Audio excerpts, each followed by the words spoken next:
Hi everyone!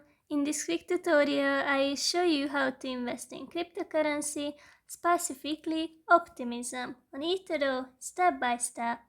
First, open the eToro app and log into your account. Then you will get here. Next, tap on the search bar and start typing Optimism. Select it.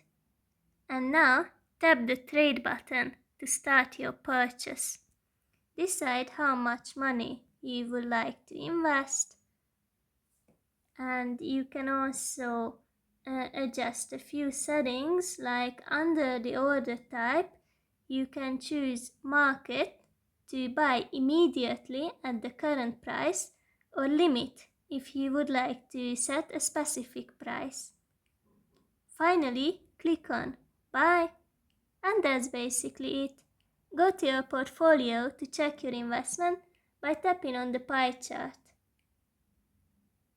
Please note that this video is for educational purposes only and is not financial or investment advice.